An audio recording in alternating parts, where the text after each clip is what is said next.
na-solve ang problema mo, nakala mo hindi mo kaya at ng pamilya mo, yung naranasan mo ang muling pagkabuhay ni Kristo habang nabubuhay ka dito sa mundo, kapatid, kung papaanong kapag tayo'y namatay ng literal at binuhay ni Kristo ng may kapal sa kalangitan at hindi na tayo mamamatay, gayon din naman, kapag naranasan natin sa ating buhay na tayo'y namatay dahil sa kasalanan, dahil sa matinding problemang ating pinagdaraanan, mahihirapan na ang demonyo na patayin ulit tayo sa problema sa kasalanan kung ito'y napagtagumpayan na natin sa pamamagitan ng ating Panginoong Hesukristo. Kaya kahit na ayaw natin, sana kapag nandiyan na ang karanasang yan na hindi naman din natin maiiwasan, kamatayang literal o metaphorical man, harapin natin ng may pananampalataya. Huwag nating iuurungan. Basta, kapatid, kapit lang. In as much as Chinay ko naman sa banal na kasulatan. Halimbawa, dun sa isang favorite passage ko, Ecclesiastes 3, verses 1 to 8. Yung nagtataglay ng mga opposites in life. Time to be born, time to die. Time to heal, time to kill. Time to plant, time to uproot the plant. 14 opposites in life. Wala akong nakitang time to give up. Yes, walang time to give up. Kahit na may verse na nagsasabing, there is time to die, walang time to give up. Na para bang sinasabi ng passage na ito, kapatid, sinasabi sa atin ng Panginoon, anuman ang maranasan mo sa buhay, sa mundong ito, na pagkamatay, do not give up. Hold on to Him. Huwag kang bibitaw sa Kanya sa biyaya ng muling pagkabuhay niya. Kumbaga sa talaba, dapat ang pananampalataya natin, kahit patay na, nakakapit pa. Sa pagkatandaan natin, pwedeng tama yung expression natin, habang may buhay, may pag-asa. Pero kapatid, sa wari ko'y wala naman yan sa Biblia. Sinong nagsabi niyan? Tao lang. Pero hindi ko sinasabing mali yan. Yan ay base sa ating karanasan, base sa ating kakayanan, base sa ating punto de vista, base sa ating kamalayan. Pero ang sinasabi ko'y ganito, sa kamalayan ng Diyos, sa punto de vista ng Diyos, kahit kamatayan, kaya niyang gawan ng paraan. Kaya wag mong sasabihin sa Panginoon yung expression, habang buhay, may pag-asa, o may buhay, may pag-asa. Kasi sasabihin niya sa iyo, kahit sa kamatayan, kaya kong lagyan yan ng pag-asa. Natatandaan ninyo kung paano niya itinuring yung kamatayan ng babaeng anak ni Jairo? Anong sabi niya? Hindi patay ang bata, natutulog lang. Natatandaan ninyo kung paano niya binuhay na magmuli si Lazaro? Hindi niya sinabing, Lazaro, mabuhay ka. Ang sabi niya, Lazaro, lumabas ka. Sapagkat para kay Kristo, kahit kamatayan pa yan, pagtulog lang yan. Or, kayang-kaya niyang gawan ng paraan. No wonder, bago namatay si Jesus sa krus, natatandaan niyo yung sinabi niya? Ang sabi niya, it is finished. Hindi niya sinabing, I am finished. Ang sabi niya, naganap na, tapos na. Hindi niya sinabing, tapos na ako, tapos na maliligayang araw ko. Pagkatapos nito, wala na. No? Ang sabi niya, it is finished. Ano yung it is finished? Hindi siya, kundi yung pinapagawa sa kanya ng Ama. Siya, hindi siya, sapagkat alam niya, kahit siya'y mamatay, siya'y muling mabubuhay. Kaya sana, kapatid, ganun din tayo. Ano man ang maranasan nating pagkamatay sa buhay na ito, harapin natin ang may pananampalataya sa Diyos, at wag na wag nating sasabihin, tapos na ako.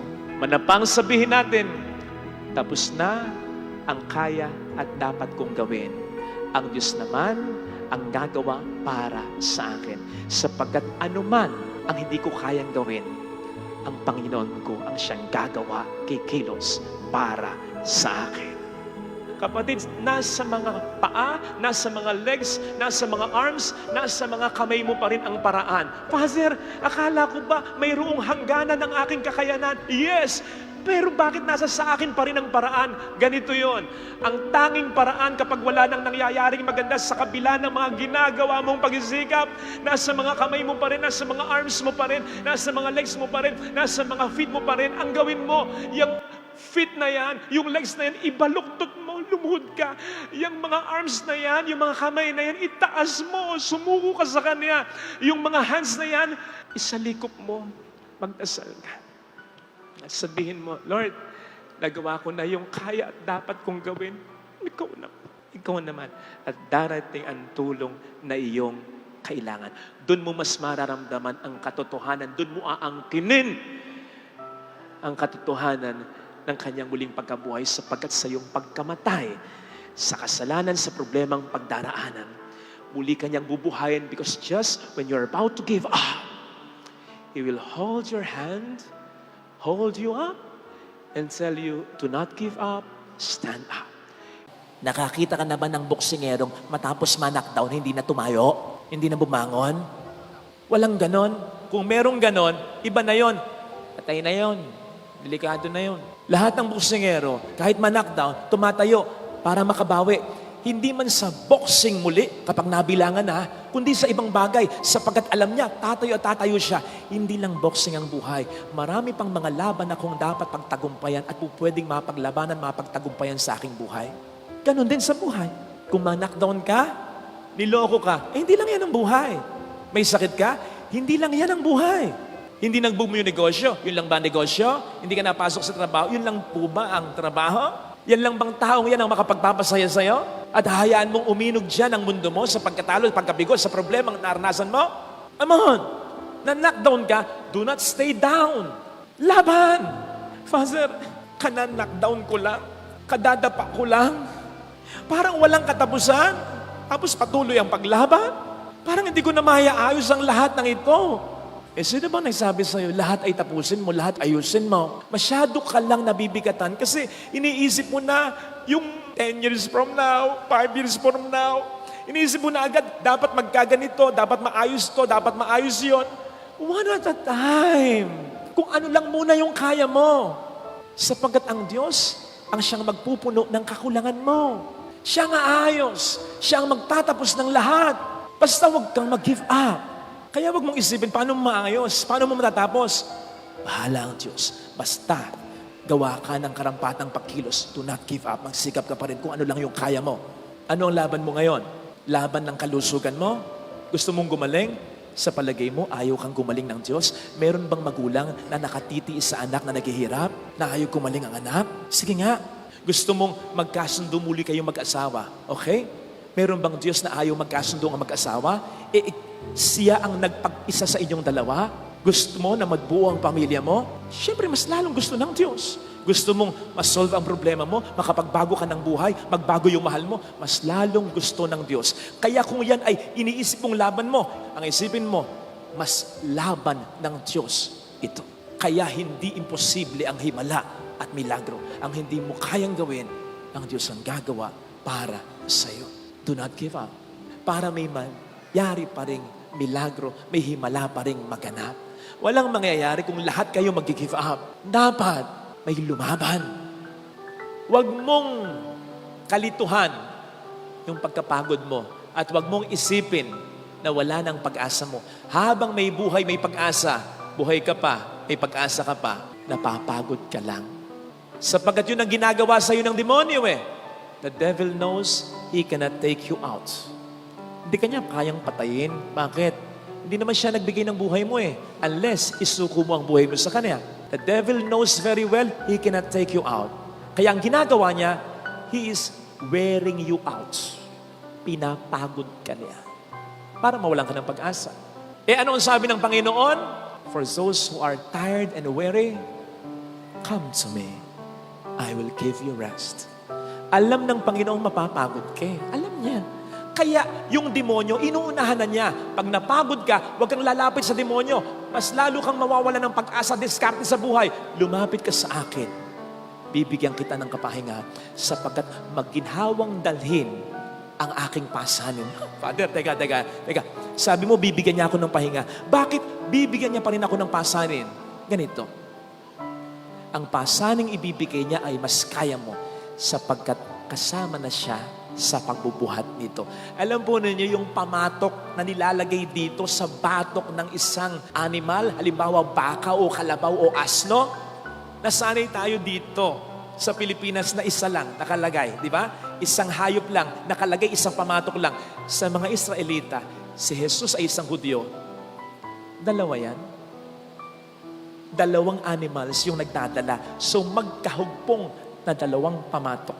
So in essence, sinasabi ng Panginoon, ito ang pamatok na ibibigay ko sa iyo. Karpintero ko, ako ang gumawa nito. Isang batok sa batok mo, isang pamatok, yung isang pamatok sa akin. At dahil mas malakas, mas makapangyarihan ako sa iyo, ako ang mas magdadala ng problemang ito. Basta, lumakad ka para madala kita sa pangarap ko para sa'yo. Yun lang. Yun lang hinihingi sa atin ng Diyos. Do not give up. Huwag kang mawawalan ng pag-asa. Lagi kong sinasabi, hindi ka buhay ngayon kung wala nang magandang balakin para sa'yo ang Panginoon. Lalong-lalo na when it concerns your family. Sa mga nagpapapray over, magka-asawa pa kahit may edad na. Sa mga nagpapapray over na magkapera. Sa mga nagpapapray over na sana matanggap sa ganitong gustong trabaho, mag-boom yung negosyo. Medyo hindi pa ako sigurado eh. Kaya yun ang sinasabi ko, matupad nawa ng Diyos ang maganda niyang pangarap para sa'yo. Hindi ko sigurado na yung pangarap mong negosyo, pangarap mong trabaho, kung yan din ang pangarap niya para sa'yo. Pero isang bagay sigurado ko, pagdating sa pamilya, pagdating sa pagbabago mo, pagdating sa pagbabago ng mahal mo, pagdating sa pagkakasundo ng mga anak mo, pagdating sa pagnanais mong maayos ang pamilya mo, yun, sigurado ako, pangarap niya yun para sa iyo. Eh di ba, yan ang pangarap natin lahat. Di naman ng mga material na bagay kundi ang maayos na pamilya at mga mahal sa buhay. Darating at darating tayo sa mga problema concerning our family. Pag dumating yan, isipin mo yung sermon na ito, ha? Kasama mo ang Diyos na nangangarap na iayos ang problema na yan. Basahin po ninyo yung sinasabi sa Psalm 23 verse 5. At maliwanag ang sasabihin doon, in front of my enemies, in the presence of my enemies, the Lord will prepare a table for me. Ipaghahanda ako ng Diyos. Yan ay simbolo ng tagumpay sa harap ng aking mga kaaway. Di po ba? Kung meron mang napakasarap na tagumpay, ay yan ay sa harap ng mga tao na sa'yo'y umaaway o ng mga problema mo sa buhay, wala nang masasarap ang tagumpay kung sa kabila ng lahat ng nangyayari sa'yo, sa tulong ng Panginoon ay napagtagumpayan mo ito. Take note, hindi sinasabi ng Salmo, kinakailangan mo nang wala ang kaaway. Kinakailangan mo nang walang problema sa buhay. And then God will prepare a table for us. No! Yes, may blessing kapag walang problema. Blessing yan. Pero wag natin kakalimutan that even in the midst of sufferings and problems, God can still and will still even more bless us. Sa katunayan, doon niya mas naipaparamdam ang kanyang kapangyarihan, ang kanyang pagmamahal, when everything is not okay in our life. Kapatid, hindi mo kinakailangang i-edit ang buhay mo. Hindi mo kinakailangang sabihin sa sarili mo, wala akong problema, kung sa totoo lang, ang dami talaga. Hindi mo kinakailangan sabihin sa sarili mo, masaya ako, kung sa totoo lang, nalulungkot ka at nanghihina ka na. Pero, kung si Kristo talaga ay nasa buhay mo at ang buhay mo ay nasa mga kamay ni Kristo, kapatid, sa kabila ng lahat ng ito, pwede mo pa rin ma-feel, you'll emerge victorious at panalo sa kabila ng lahat ng ito. Maayos din ito, malalampasan ko rin ito. Iba ang pag-asa ng tao na nasa mga kamay ni Kristo. Kagabi nga po, nung magpe-prepare ako para sa humilyang ito, nakita ko yung isang caption na may picture sa FB. Isang lalaki na may hawak ng rosaryo. Ang sabi ng caption, sino mang may hawak nito, siguradong panalo, walang talo. Maganda, pero kulang palagay ko. Kasi di ba may mga pagkakataong rosaryo ka ng rosaryo, simba ka ng simba, tapos darating na yung mga problema, feeling mo very down ka. Kaya nga susumbatan mo pa ang Diyos. Nagro-rosaryo naman ako, nagsisimba naman ako, bakit ganito? Kaya kulang yung mga ginagawa natin sa relihiyon. Kung hindi ito hahantong sa isang malalim na relasyon sa Panginoon. Tama na maghawak ng rosaryo, pero dapat mag-lead ito sa paghawak sa buhay natin ng ating Panginoong Jesucristo. Doon mas mararamdaman mo, sa kabila ng mga problema, malaki ang pag-asa. Mayorya ka, mananalo at mananalo ka. Kaya mga kapatid, isa ring dahilan kung bakit nakalambong ang mga imahe ay upang sabihin sa atin, hindi naman mahalaga kung minsan yung pagtingin natin sa Diyos. Ang mahalaga kung paano tayo tinitingnan ng Diyos. You are valuable. You are the apple of the eyes of God. Mahal ka niya. Yun ang challenge. Hindi lang yung ipakita natin sa Panginoon na mahal natin siya, kundi yung maniwala ka talaga. Maramdaman mo talaga. Makakumbinsi ka talaga na mahal ka niya. Yun ang mas magpapatatag sa atin sa gitna ng problema. Hindi yung pagmamahal natin sa Diyos, kundi yung pagmamahal sa atin ng Diyos. Kahit na may problema ka ngayon, at kahit na walang kasiguraduhan, bukas makalawa, solve na ba yung problema? Magkakasundo na ba ang pamilya? Magbabago na ba ang anak o ang irresponsableng asawa? Magkakaanak na nga ba? Matutupad na nga ba ang hinihiling mo sa kanya? Walang kasiguraduhan yon. Kapatid, kahit na may problema ka, ilalagay mo yon. Hindi ka tulad ng iba na nagsasabing, saka lang ako magsisimba kapag wala na akong problema. Hindi ka rin nakikinig sa iba na nagsasabing, ba't ka nagsisimba? May nangyayari ba sa buhay mo? Hindi ka naman kasi ganun ang tunay na pananampalataya. Ang tunay na pananampalataya ay yung pananampalataya nung magnanakaw na nagsabi kay Jesus, alalahanin mo ko pag naghahari ka na. Isipin ninyo, nagdurusa siya, pati si Jesus nagdurusa. Pareho silang mamamatay. Walang pinapakitang kapangyarihan si Jesus, pero naniniwala siya na hari si Jesus. Ganun ang pananampalataya. Yun ang pananampalataya na hawakan mo. Sapagkat yun ang pananampalataya na magpapanalo sa iyo. At yun ang pananampalataya na maghahatid sa atin pare-pareho sa paraiso. Ito sana ang hilingin nating biyaya sa banal na pagdiriwang na ito. You don't have to be perfect. Things around you do not have to be perfect. People surrounding you do not have to be perfect for God to perfectly do His holy will in your life. You just have to trust Him. You just have to follow Him. And things, unti-unti, will be alright. So ano man ang kalalagayan mo ngayon, kapatid, ano man ang sitwasyon mo ngayon, sino man ang tao sa paligid mo ngayon, ano man ang nararanasan mo ngayon, ikaw ay nasa sitwasyon na pwedeng-pwede kang katagpuin at tulungan gawa ng milagro sa buhay mo ng ating Panginoon. Remember, nag-ahayuma lamang ng lambat ang mga alagad nang tawagin sila ng Diyos, ng Panginoon. Nag-iigib lamang ng tubig yung babaeng Samaritana nang baguhin ni Kristo ang buhay niya. Nagkakasala pa nga si Mateo bilang isang publikano, ginagawa ang kanyang trabaho nang biglang tawagin siya ni Kristo. And so God will meet us where we are. Yang tatlong yan, ilan lang sa halimbawa yang nalagyes sa Diyos. They followed Him, they trusted Him, and then miracles, boom, happened to them. So kahit sino, kahit ano, pwedeng gawa ng Panginoon ng milagro. You may be thinking, lalong-lalo na kung sadsad ka na ngayon sa suliranin, Father, again, that's too good to be true. Hindi na para sa akin yan, siguro para sa katabi ko. Kasi ala na, wasak na ako, baon na ako sa utang ko, lugmok na ako sa bisyo ko, wasak na ang pamilya ko, parang wala nga ang magmamahal sa akin eh. Wala nang tumitingin sa akin, wala nang nagpapahalaga, hanggang dito na lamang ako. Wala nang mararating ang buhay ko. Okay? Pero ito ang sasabihin ko sa iyo.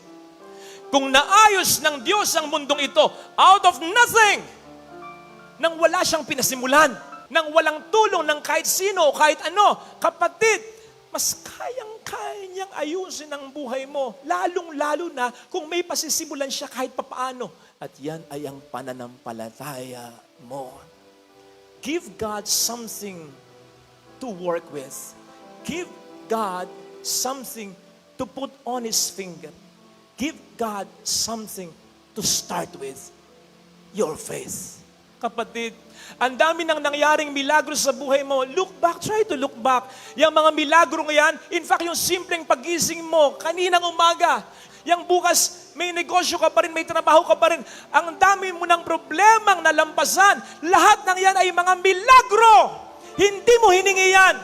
Hindi ka conscious dyan. Hindi ka aware dyan. Kusang ibinigay ng Diyos sa'yo at patuloy na ibinibigay ng Diyos sa'yo, mga milagro yan. Hindi mo alam. Yun pa kayang milagro na conscious ka. Yun pa kayang milagro na buong puso mong hihilingin sa Kanya, pagalingin mo ako. Iayos mo ang buhay ko. Gusto ko nang makalipas ang problemang ito. Yun pa kaya ang hindi niya ibigay sa'yo. Lalong-lalo na kung solid ang pananampalataya mo. At tulad ng sabi ko noong nakaraang linggo, sana hindi nyo nakalimutan ito. Kahit gaano kaliit ang pananampalataya mo, wala ng lahat, wag lang yan. Kasi yan ang pagsisimula ng Panginoon ng marami pang mga himala at magandang mangyayari sa iyong buhay. Let us open our eyes. Things are not always according to our control. Things will not always turn out according to what we want. Kahit nag-iingat ka, kahit nagsisikap ka, may mangyayari pa rin aberya. Habang tayo nabubuhay sa mundong ito na hindi perpekto.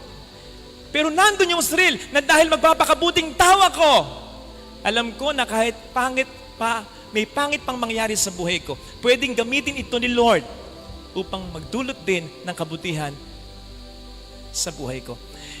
Nandun yung thrill. Hindi ko nga po alam kung bakit nandun din yung thrill sa paggawa ng masama.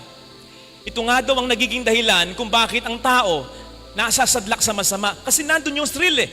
Nandun yung thrill sa pangangalo niya, nandun yung thrill sa pagnanakaw, nandun yung thrill sa hindi pagsasabi ng totoo. Nasaan yung thrill doon? Yung thrill na hindi ka nahuli? Come on! Nandun lang yung thrill habang hindi ka nahuli. Pero tandaan mo, ang anumang pangit na ginagawa mo, pangit din ang kahinat na nito. Kaya yung thrill na binibigay sa iyo ng demonyo, panluloko lamang yon upang mas lalo kang malugmok sa pagkakasala mo.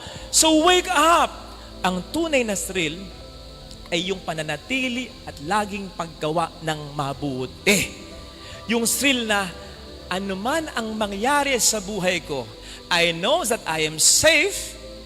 I know I will be okay sapagkat God will be with me along the way and He will handle me with so much love and care. Hindi natin alam ang mangyayari sa kinabukasan, pero ibigay natin ang ating buhay sa Diyos na po pwedeng kontrolin ng lahat para sa ating kabutihan. Ang payo ko, let us replace yung takot natin with thrill and excitement. Let us be more thrilled, more excited than frightened. Paano mangyayari yan? We commit ourselves to God. Lord, magpapakabuti na po talaga ako. Pipilitin talagang yung mabuti na. Yung mga masama na nagagawa ko, hindi ko na talaga gagawin. Mas magiging caring, mas magiging loving ako, mas magiging thoughtful ako, mas magiging helpful ako. I'll stay away from those people and from those things na alam kong nagkakasala ako. Talagang pipilitin ko. Magpapakabuting tao na ako. Mananatili na ako sa mabuti. Ibibigay ko na sa iyo ng buong buo ang aking sarili. Yun. Kapag ganon ang commitment natin and we really mean it, we will really do it, magkaroon naman tayo ng takot, konti na lang yan. Konti na lang. Sapagkat mapapalitan niya ng kumpiyansa, ang Diyos ang bahala sa buhay ko. Every day, kung yan ang gagawin natin, our mantra will be, ako'y magpapakabuti, ang Diyos na ang bahala sa kung ano ang po pwedeng mangyari. Yun naman talaga ang dapat nating maging attitude eh. I will do my part, I will do my best, and God will take care of the rest. Ako'y magpapakabuti, I'll trust in God, that is our responsibility. Now, as regards the outcome, kung ano pwedeng mangyayari, that is already God's responsibility. Na alam naman natin, will always turn out mabuti sa huli. With that, we will be more stress-free, worry-free, and if ever may pangit na mangyari, rest assured, we will have our own transfiguration story. Ano yung transfiguration story? Yung story ng buhay natin na nagpakabuti, nagsikap, yes, nasaktan, yes, nahirapan, pero naging matagumpay sa huli. Ito sana ang hilingin nating biyaya sa misang ito. Amen. Ilalagay ka ng Panginoon sa sitwasyon kung saan mas lalo ka pa niyang ibe-bless. Basta, naging karapat-dapat ka sa mga naunang blessings niya. At tulad nung may minisahan ako kagabi, 90 plus years old na si nanay. Maaga siyang nabiyuda. Tinaguyod niya ang lahat. Marami silang mga anak mag-asawa. And accomplished na lahat sila. Mga anak niya kakatuwa. Sabi ko dun sa misa ko, pasalamatan niyo ang Diyos dahil blessed kayo. Pero pasalamatan niyo rin ang nanay niyo sapagkat dahil sa kanya, yung mga blessings ng Diyos na doble, na triple, dumami ng dumami dahil naging tapat na katiwala ang nanay ninyo para sa pamilya ninyo. Ipinagkatiwala kayo ng Diyos sa Kanya, naging mabuti siyang asawa at ina. Kaya dumami yung biyaya ninyo. Hindi nyo maaabot. Yung naabot nyo ngayon, kundi dahil sa nanay ninyo. Yes! Blessing yan ng Panginoon. Pero kung wala ang nanay ninyo, hindi mo mas ma-enjoy yan ngayon. Kaya kapatid, blessed man ang pamilya mo ngayon, ano man ang problema, yan ay dahil sa Panginoon. Pero yan din ay dahil sa iyong partisipasyon. Kaya, kahit feeling mo ikaw na lang lagi ang nagdadala, huwag kang mawawala ng pag-asa. Kasi ikaw talaga yung sikreto kung bakit yung biyaya dumadaloy mula sa Kanya at napupunta, nagsasanga-sanga sa iyong pamilya. Paano na lamang sila kung bibigay ka? Ha? So, isipin po natin yun, ha? Na yung mga blessings na nare-receive natin, ito ay jumping board pa for more blessings. Provided, maging katiwa-tiwala tayo, mas maging mabuti tayo, mas isipin natin ng ating kapwa-tao, ang ating pamilya, mas maging matyaga, mas maging masakit, mas maging mapagmahal tayo. Mas lalo pa yung mga blessings na yan, maniwala ka. Tama! Ang blessings naman ay walang kondisyon. Pwede naman tayong bigyan ng blessing ng Panginoon nang walang man's participation. Pero doon mas nagmumultiply yung blessing na yun. May mga blessings kasi ang Panginoon na hindi niya ibibigay sa iyo hanggat hindi ka pa handa dito. Ikaw ba na magulang, magbibigay ka ng tunay na kotse sa anak mo? Kung 12 years old pa lang ito, adik ka? Siyempre, dapat mag-mature muna siya, di ba? Magsanay muna. Ganun ang Diyos. Ganun ang Diyos. Mas marami siyang blessings na ibibigay, provided na ready na tayo. Yes, I know this somehow sounds not so great. Halimbawa, sa mga taong ready na, sa mga biyaya na hinihiling nila, pero hanggang ngayon hindi pa rin nila makuha. Halimbawa, yung biyaya ng anak. Lord, tagal na po namin walang anak. Kahit isa lang po sana, Lord. Kahit isa lang. Please lang. Halimbawa, yung biyaya ng kalusugan, Lord, gumaling na po sa anak ko, yung mahal ko para maayos ko na yung pamilya ko, magawa ko na yung mga gagawin ko. Lord, ready na ako para sa biyaya na ito. O kaya yung biyaya ng asawa, Lord, ano ba bang ire-ready ko? 45 na ako. Mahirap yun. Yung readiness, nandun na eh. Bakit wala pang blessing? Bakit wala pang grace? Kapatid, ang dasal ko, makuha mo pa rin yung mga grace na yan. Yung mga gusto mong yan. Pero hindi man, tandaan mo, ang mga blessings ay hindi lang mga yan. Tandaan mo, ang Diyos din ay madiskarte, maparaan sa mga blessings na sa atin ay Kanyang inilalaan. Hindi ka man niya mapagbigyan sa isa o dalawang blessing, babawi siya sa ibang mga blessings. And more than all these blessings, sana ang masilingin natin ay ang Kanyang abiding presence na maramdaman natin. Hindi lamang yung mga biyaya na ating hinihiling, kundi siya na source of all these blessings. At mangyayari yon kung kahit wala tayong hihilingin, magdarasal at magsisimba pa rin.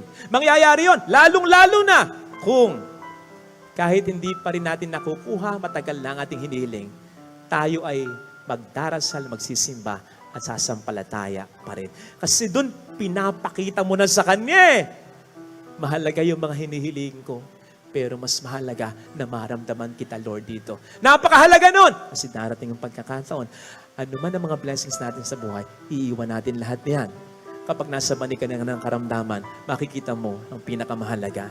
Hindi ang lahat ng ito, kundi ang source ng lahat ng ito, si Kristo dapat nasa puso ko. Ito sana ang hilingin nating biyaya sa banal na pagdiriwang na ito.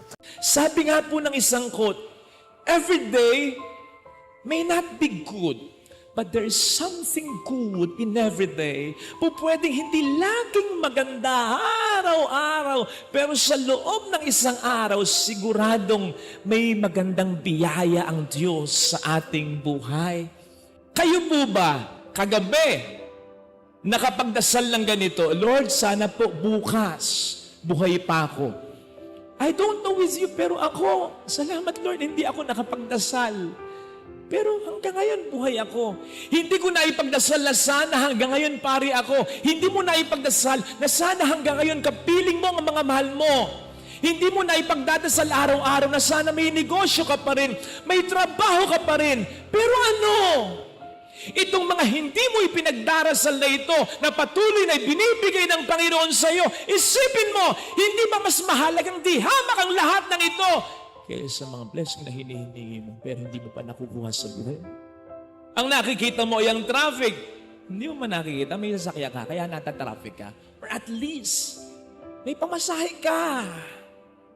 Ang nakikita ng mga dumadaan dito, lalong-lalo na tuwing sasapit ang linggo, yung traffic, napaka-traffic eka niyan. Dami eka kasi nagsisimba dyan. Buisit na yan. Kaya makikita mo, bubusina yung mga sasakyan. Parang mga nagmumura sa busina. Ang hindi nila nakikita, hindi mo nakikita. Nakatutulong yung lugar na ito para ma-inspire ang maraming tao. And for all you know, kaming mga dito nagsisimba ay nagdarasal hindi lang para sa amin, kundi para sa buong bayan. Kasama ka na hindi nagsisimba. Ang nakikita mo ay yung ang dami mong labahin. Yan, dami na namang labahin. Tampak na naman. Okay.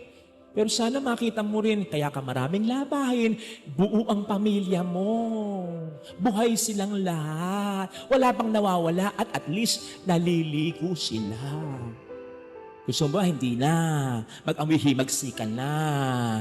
Nakikita mo ang daming hugasin, okay. Pero pwede ka naman tulungan kahit paano ng iba. Dapat ang mas makita mo, may inihahain kang pagkain. Hindi ka nagdidildil sa asin.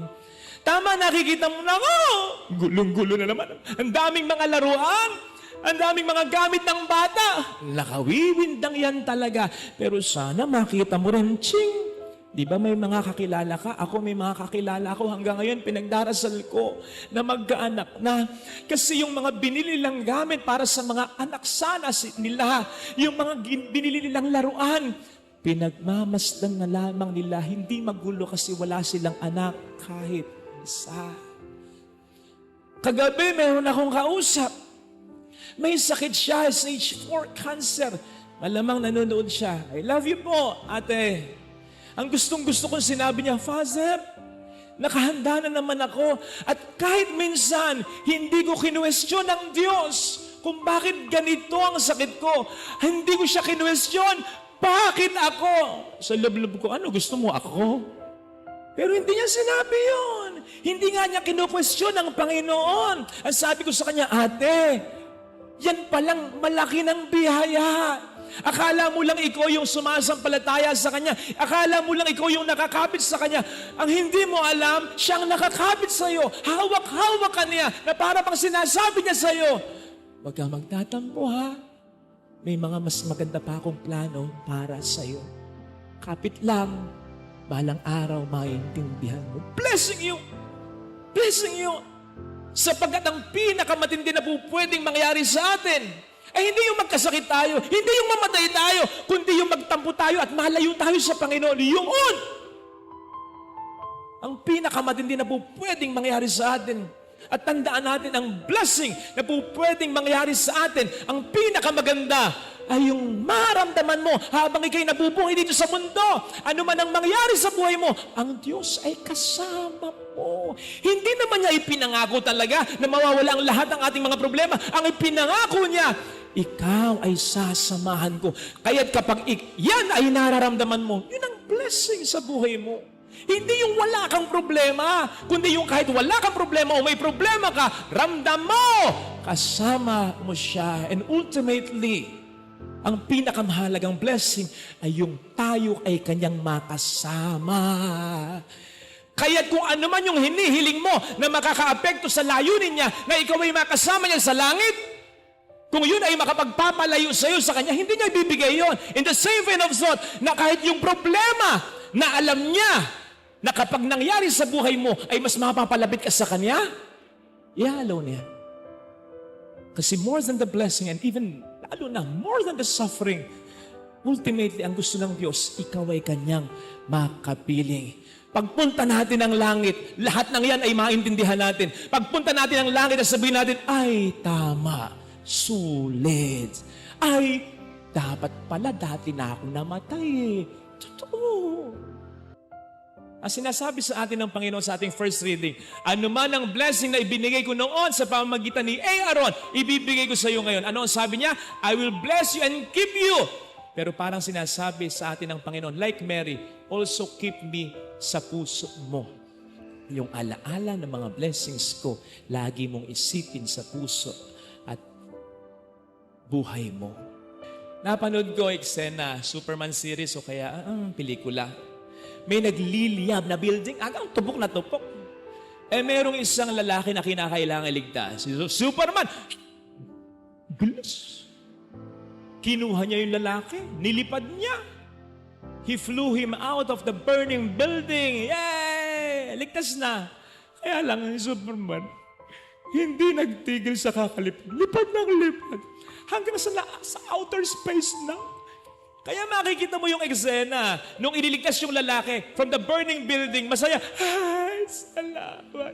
Pero nung umangat, nasa Pluto na yata. Sabi nung lalaki, teka, iniligtas ako mula sa nag-aapoy na building ngayon. Papatayin ako sa kaba dito. Nang ma-sense ito ni Superman, sabi ni Superman sa kanya, what makes you think na ako na nagligtas sa iyo kanina ang magbabagsak sa iyo ngayon? What makes you think na iniligtas kita para lamang ngayon ay ipahamak kita? Kapatid, fiction lang yon. Ang totoong Superman natin ay ang ating super na Panginoon. Ang dami nating pinagdaanan, tinulungan kita, ang daming problema na isalba. Nagkaroon pa ng pandemya, hanggang ngayon may pandemya, tinulungan kita. What makes you think na sinamahan kita hanggang ngayon, iiwan kita, pagdating ng, no, hindi ako ganon. Hindi ganon ang Panginoon. Yun sana mga kapatid ang ating nakita, ha? Basahin po ninyo yung sinasabi sa Psalm 23 verse 5. At maliwanag ang sasabihin doon, in front of my enemies, in the presence of my enemies, the Lord will prepare a table for me. Ipaghahanda ako ng Diyos. Yan ay simbolo ng tagumpay sa harap ng aking mga kaaway. Di po ba? Kung meron mang napakasarap na tagumpay, ay yan ay sa harap ng mga tao na sa'yo'y umaaway o ng mga problema mo sa buhay. Wala nang masasarap ang tagumpay kung sa kabila ng lahat ng nangyayari sa'yo, sa tulong ng Panginoon ay napagtagumpayan mo ito. Take note, hindi sinasabi ng Salmo, kinakailangan mo nang wala ang kaaway. Kinakailangan mo nang walang problema sa buhay. And then God will prepare a table for us. No! Yes, may blessing kapag walang problema. Blessing yan. Pero wag natin kakalimutan that even in the midst of sufferings and problems, God can still and will still even more bless us. Sa katunayan, doon niya mas naipaparamdam ang kanyang kapangyarihan, ang kanyang pagmamahal, when everything is not okay in our life. Kapatid, hindi mo kinakailangang i-edit ang buhay mo. Hindi mo kinakailangang sabihin sa sarili mo, wala akong problema, kung sa totoo lang, ang dami talaga. Hindi mo kinakailangan sabihin sa sarili mo, masaya ako kung sa totoo lang, nalulungkot ka at nanghihina ka na. Pero, kung si Kristo talaga ay nasa buhay mo at ang buhay mo ay nasa mga kamay ni Kristo, kapatid, sa kabila ng lahat ng ito, pwede mo pa rin ma-feel, you'll emerge victorious at panalo sa kabila ng lahat ng ito. Maayos din ito, malalampasan ko rin ito. Iba ang pag-asa ng tao na nasa mga kamay ni Kristo. Kagabi nga po, nung magpe-prepare ako para sa humilyang ito, nakita ko yung isang caption na may picture sa FB. Isang lalaki na may hawak ng rosaryo. Ang sabi ng caption, sino mang may hawak nito, siguradong panalo, walang talo. Maganda, pero kulang palagay ko. Kasi di ba may mga pagkakataong rosaryo ka ng rosaryo, simba ka ng simba, tapos darating na yung mga problema, feeling mo very down ka.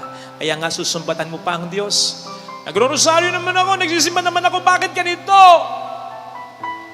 Kaya kulang yung mga ginagawa natin sa relihiyon. Kung hindi ito hahantong sa isang malalim na relasyon sa Panginoon. Tama na maghawak ng rosaryo, pero dapat mag-lead ito sa paghawak sa buhay natin ng ating Panginoong Jesucristo. Doon mas mararamdaman mo, sa kabila ng mga problema, malaki ang pag-asa. Mayorya ka, mananalo at mananalo ka. Kaya mga kapatid, isa ring dahilan kung bakit nakalambong ang mga imahe ay upang sabihin sa atin, hindi naman mahalaga kung minsan yung pagtingin natin sa Diyos. Ang mahalaga kung paano tayo tinitingnan ng Diyos. You are valuable. You are the apple of the eyes of God. Mahal ka niya. Yun ang challenge. Hindi lang yung ipakita natin sa Panginoon na mahal natin siya, kundi yung maniwala ka talaga. Maramdaman mo talaga. Makakumbinsi ka talaga na mahal ka niya. Yun ang mas magpapatatag sa atin sa gitna ng problema. Hindi yung pagmamahal natin sa Diyos, kundi yung pagmamahal sa atin ng Diyos.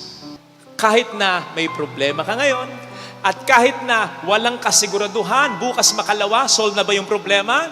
Magkakasundo na ba ang pamilya? Magbabago na ba ang anak o ang irresponsableng asawa? Magkakaanak na nga ba?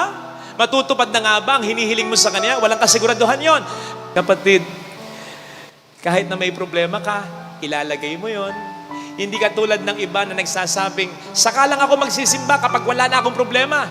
Hindi ka rin nakikinig sa iba na nagsasabing, ba't ka nagsisimba? May nangyayari ba sa buhay mo? Hindi nga naman kasi ganun ang tunay na pananampalataya. Ang tunay na pananampalataya ay yung pananampalataya nung magnanakaw na nagsabi kay Jesus, alalahanin mo ko pag naghahari ka na. Isipin ninyo, nagdurusa siya, pati si Jesus nagdurusa. Pareho silang mamamatay. Walang pinapakitang kapangyarihan si Jesus, pero naniniwala siya na hari si Jesus. Ganun ang pananampalataya. Yun ang pananampalataya na hawakan mo. Sapagkat yun ang pananampalataya na magpapanalo sa iyo. At yun ang pananampalataya na maghahatid sa atin pare-pareho sa paraiso. Ito sana ang hilingin nating biyaya sa banal na pagdiriwang na ito. Ilalagay ka ng Panginoon sa sitwasyon kung saan mas lalo ka pa niyang ibe-bless. Basta, naging karapat-dapat ka sa mga naunang blessings niya. At tulad nung may minisahan ako kagabi, 90 plus years old na si nanay, maaga siyang nabiyuda, pinagkuyod niya ang lahat, marami silang mga anak mag-asawa. And accomplished na lahat sila. Mga anak na kakatuwa. Sabi ko dun sa misa ko, pasalamatan niyo ang Diyos dahil blessed kayo. Pero pasalamatan nyo rin ang nanay nyo sapagkat dahil sa kanya, yung mga blessings ng Diyos na doble, na triple, dumami ng dumami dahil naging tapat na katiwala ang nanay ninyo para sa pamilya ninyo. Ipinagkatiwala kayo ng Diyos sa kanya, naging mabuti siyang asawa at ina. Kaya dumami yung biyaya ninyo, hindi nyo maaabot. Yung naabot nyo ngayon, kundi dahil sa nanay niyo. Yes! Blessing yan ng Panginoon. Pero kung wala ang nanay ninyo, hindi mo mas ma-enjoy yan ngayon. Kaya kapatid, blessed man ang pamilya mo ngayon, ano man ang problema, yan ay dahil sa Panginoon. Pero yan din ay dahil sa iyong partisipasyon. Kaya, kahit feeling mo ikaw na lang lagi ang nagdadala, huwag kang mawawala ng pag-asa. Kasi ikaw talaga yung sikreto kung bakit yung biyaya dumadaloy mula sa Kanya at napupunta, nagsasanga-sanga sa iyong pamilya. Paano na lamang sila kung bibigay ka? Ha? So, isipin po natin yon, ha? Na yung mga blessings na nare-receive natin, ito ay jumping board pa for more blessings. Provided, maging katiwa-tiwala tayo, mas maging mabuti tayo, mas isipin natin ng ating kapwa-tao, ang ating pamilya, mas maging matyaga, mas maging masakit, mas maging mapagmahal tayo. Mas lalo pa yung mga blessings na yan, maniwala ka. Tama! Ang blessings naman ay walang kondisyon. Pwede naman tayong bigyan ng blessing ng Panginoon nang walang man's participation. Pero doon mas nagmumultiply yung blessing na yun. May mga blessings kasi ang Panginoon na hindi niya ibibigay sa iyo hanggat hindi ka pa handa dito. Ikaw ba na magulang, magbibigay ka ng tunay na kotse sa anak mo kung 12 years old pa lang ito, adik ka? Siyempre, dapat mag-mature muna siya, di ba? Magsanay muna. Ganun ang Diyos. Ganun ang Diyos. Mas marami siyang blessings na ibibigay provided na ready na tayo. Yes! I know this somehow sounds not so great. Halimbawa, sa mga taong ready na, sa mga biyaya na hinihiling nila, pero hanggang ngayon hindi pa rin nila makuha. Halimbawa, yung biyaya ng anak. Lord, tagal na po namin walang anak. Kahit isa lang po sana, Lord. Kahit isa lang. Please lang.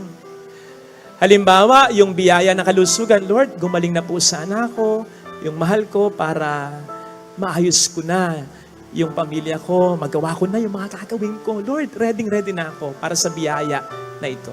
O kaya yung biyaya ng asawa, Lord, ano ba bang ire-ready ko? 45 na ako. Mahirap yun. Yung readiness, nandun na eh. Bakit wala pang blessing? Bakit wala pang grace? Kapatid, ang dasal ko, makuha mo pa rin yung mga grace na yan. Yung mga gusto mong yan. Pero hindi man, tandaan mo, ang mga blessings ay hindi lang mga yan. Tandaan mo, ang Diyos din ay madiskarte, maparaan sa mga blessings na sa atin ay Kanyang inilalaan. Hindi ka man niya mapagbigyan sa isa o dalawang blessing, babawi siya sa ibang mga blessings.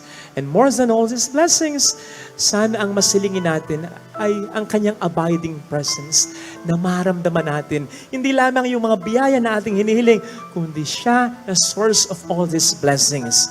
At mangyayari yon kung kahit wala tayong hihilingin, magdarasal at magsisimba pa rin. Mangyayari yon lalong-lalo na kung kahit hindi pa rin natin nakukuha, matagal na ang ating hinihiling, tayo ay magdarasal, magsisimba, at sasampalataya pa rin. Kasi doon, pinapakita mo na sa Kanya eh. Mahalaga yung mga hinihiling ko, pero mas mahalaga na maramdaman kita, Lord, dito. Napakahalaga nun! Kasi darating ang pagkakataon, ano man ang mga blessings natin sa buhay, iiwan natin lahat yan. Kapag nasa mani ka ng karamdaman, makikita mo ang pinakamahalaga. Hindi ang lahat ng ito, kundi ang source ng lahat ng ito, si Kristo dapat nasa puso ko. Ito sana ang hilingin nating biyaya sa banal na pagdiriwang na ito. You don't have to be perfect. Things around you do not have to be perfect. People surrounding you do not have to be perfect for God to perfectly do His holy will in your life. You just have to trust Him. You just have to follow Him. And things, unti-unti, will be alright. So ano man ang kalalagayan mo ngayon, kapatid, ano man ang sitwasyon mo ngayon, sino man ang tao sa paligid mo ngayon, ano man ang nararanasan mo ngayon, ikaw ay nasa sitwasyon na pwedeng-pwede kang katagpuin at tulungan gawa ng milagro sa buhay mo ng ating Panginoon. Remember, nag-ahayuma lamang ng lambat ang mga alagad nang tawagin sila ng Diyos, ng Panginoon. Nag-iigib lamang ng tubig yung babaeng Samaritana nang baguhin ni Kristo ang buhay niya. Nagkakasala pa nga si Mateo bilang isang publikano. Ginagawa ang kanyang trabaho nang biglang tawagin siya ni Kristo. And so God will meet us where we are. Yang tatlong yan, ilan lang sa halimbawa yang nalagyes sa Diyos. They followed Him, they trusted Him, and then miracles, boom, happened to them. So kahit sino, kahit ano, pwedeng gawa ng Panginoon ng milagro. You may be thinking, lalong-lalo na kung sadsad ka na ngayon sa suliranin, Father, again, that's too good to be true. Hindi na para sa akin yan, siguro para sa katabi ko. Kasi ala na, wasak na ako, baon na ako sa utang ko, lugmok na ako sa bisyo ko, wasak na ang pamilya ko, parang wala nga ang magmamahal sa akin eh. Wala nang tumitingin sa akin, wala nang nagpapahalaga, hanggang dito na lamang ako. Wala nang mararating ang buhay ko. Okay? Pero ito ang sasabihin ko sa iyo. Kung naayos ng Diyos ang mundong ito, out of nothing, nang wala siyang pinasimulan, nang walang tulong ng kahit sino o kahit ano, kapatid, mas kayang-kaya niyang ayusin ang buhay mo, lalong-lalo na kung may pasisimulan siya kahit papaano. At yan ay ang pananampalataya mo. Give God something to work with. Give God something to put on His finger. Give God something to start with. Your faith. Kapatid, ang dami nang nangyaring milagro sa buhay mo. Look back, try to look back. Yung mga milagro ngayon, in fact, yung simpleng pagising mo, kaninang umaga, yung bukas, may negosyo ka pa rin, may trabaho ka pa rin. Ang dami mo ng problemang nalampasan. Lahat ng yan ay mga milagro. Hindi mo hiningi yan. Hindi ka conscious dyan. Hindi ka aware dyan. Kusang ibinigay ng Diyos sa'yo at patuloy na binibigay ng Diyos sa'yo mga milagro yan. Hindi mo alam. Yun pa kayang milagro na conscious ka. Yun pa kayang milagro na buong puso mong hihilingin sa Kanya. Pagalingin mo ako. Iayos mo ang buhay ko. Gusto ko nang makalipas ang problemang ito. Yun pa kaya ang hindi niya ibigay sa'yo. Lalong-lalo na kung solid ang pananampalataya mo. At tulad ng sabi ko noong nakaraang linggo, sana hindi nyo nakalimutan ito. Kahit gaano kaliit ang pananampalataya mo, wala ng lahat, wag lang yan.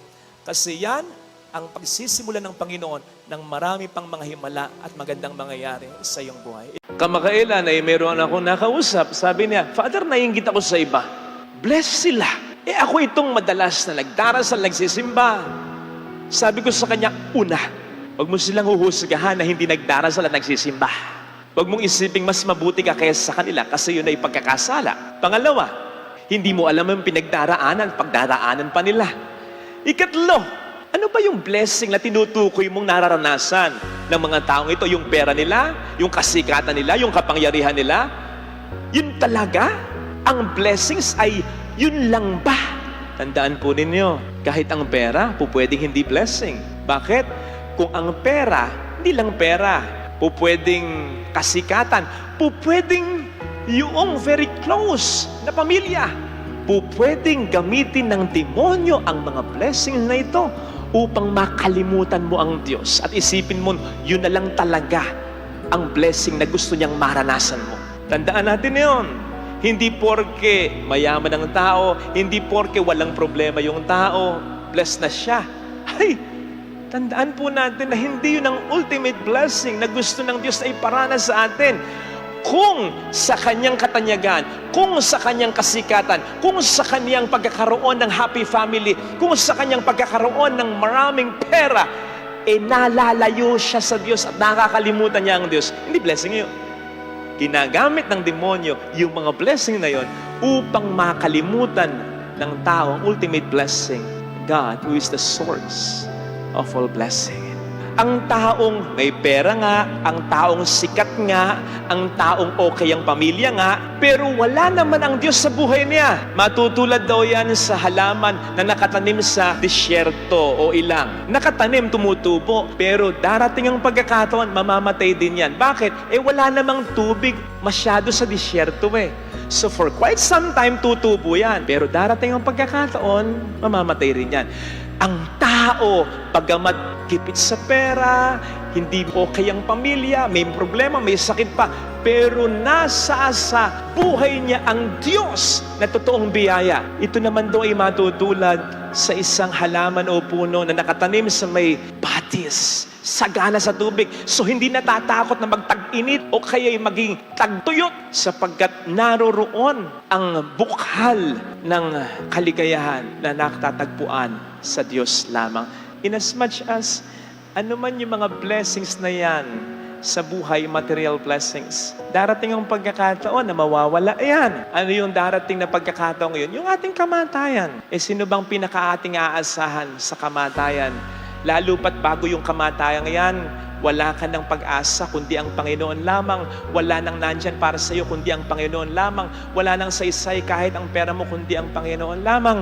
Doon mo makikita ang Diyos talaga ang pinaka-mahalaga. Kaya sana, ngayon pa lang, yan ay ating madama. At mangyayari yan kung magiging faithful tayo sa pagtupad ng mga kondisyon ng blessings sa atin ng Panginoon.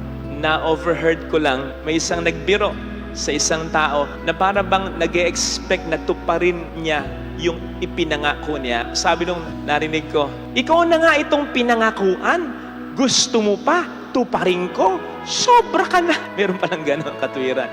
Nangako na nga ako sa'yo. Gusto mo pa, tuparin ko? Sobra na to. Ay, mga kapatid, sa Diyos, para sa Kanya, hindi mahirap ang mangako.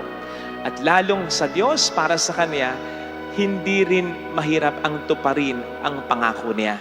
Medyo nadidelay lang, medyo nagiging mahirap lang kung hindi tayo tumutupad sa mga kondisyon niya.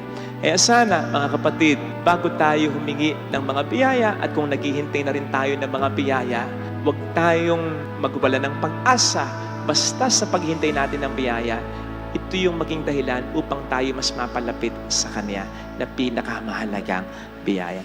Ito sana ang hiling nating biyaya sa mananamisa. True to life story ng isang ex-NBA player, si Montes Williams. Ngayon, nagko-coach na lamang yata, assistant coach sa NBA. Meron siyang asawa, mabait silang dalawa sa Ingrid. Happy family. Maliliit pa yung mga anak nila. Isang araw, nagdadrive si Ingrid. May bumangga sa kanya. Overspeeding. Hindi siya, kundi yung bumangga sa kanya. And just like that, Montes lost Ingrid, his wife of 20 years.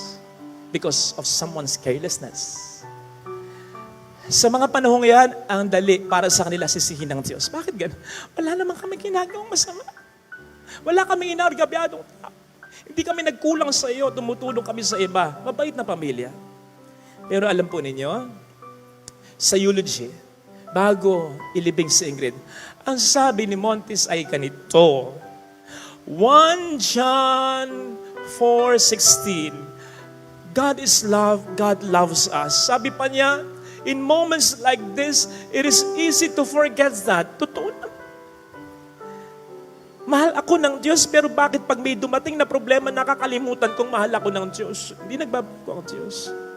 Tapos sinudlong pa niya, Romans 8:28, God causes all things to work together for the good of those who love Him. Tapos dinugtong niya, this will work as hard as it is for me right now, for my family and you. Gaano man kahirap, I believe all this will work out.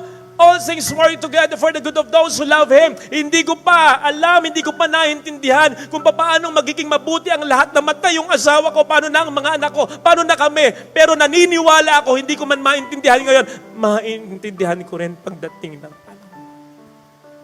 Tapos ang sabi pa niya, we didn't lose her. We didn't lose Ingrid. Because when you lose something, you cannot find it.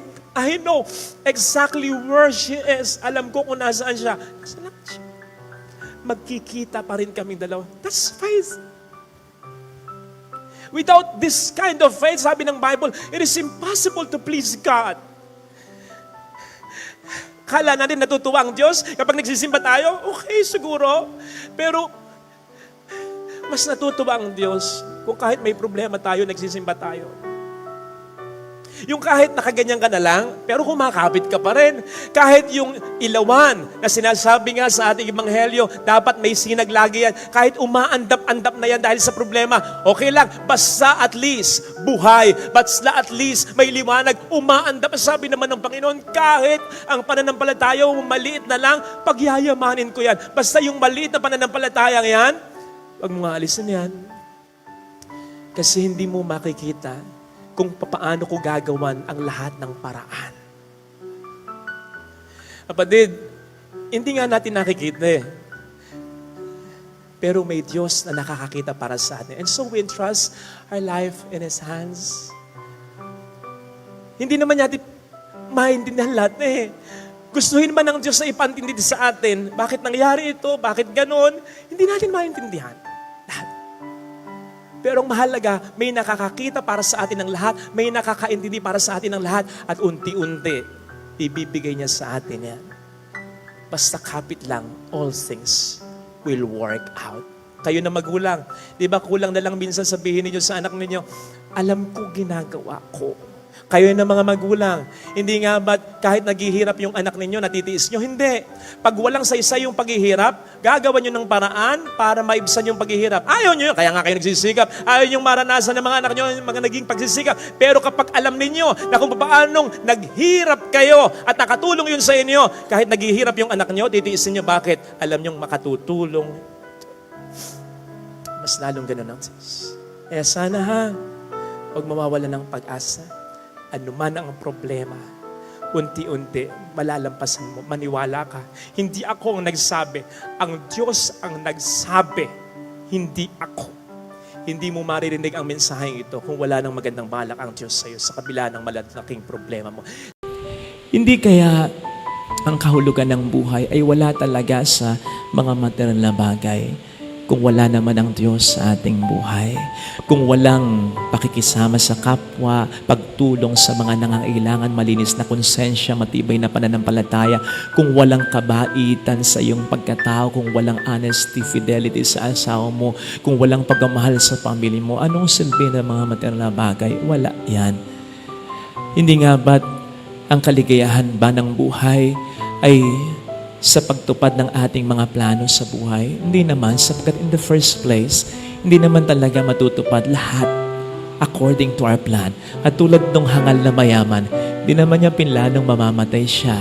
Katulad ng hindi mo rin pagplano sa pagluluko ng asawa mo, sa pagkakasakit ng mahal mo, sa pagkamatay ng mahal mo. Katulad ng hindi mo rin pagkaplano sa pagkabagsak ng negosyo mo, pagkabagsak ng anak mo sa pag-aaral nito. Katulad ng hindi mo rin pagkaplano na nagalit sa iyo ang mahal mo, hindi mo pinlano ang lahat ng ito. Kaya't ang kaligayahan ng buhay ay ang pag-surrender natin ng ating buhay sa Kanyang mga kamay, sapagkat He will make sense of all this. All the beautiful things, lalagyan niya ng kahulugan ito.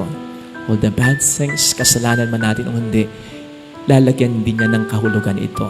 Kung papaanong kapag ang lahat ay pinagkatiwala natin sa Kanya, ang lahat ng mga pangit na nangyari sa ating buhay, kasalanan man natin o hindi, ay magiging parte ng ating kagandahan.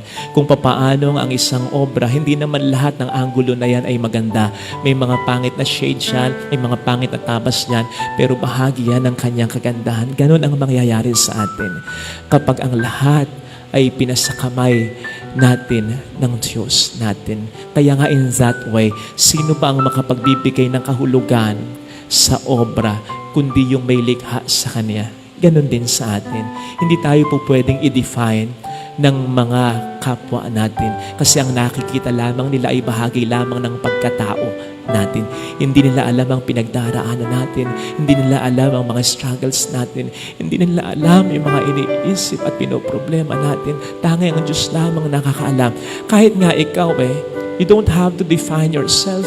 Kasi kung minsan maawa ka sa sarili mo, bakit ganito ko? Ba't iniwan ako? Hindi ba ako mahal ng Diyos? Bakit nangyayari sa akin ang lahat ng ito?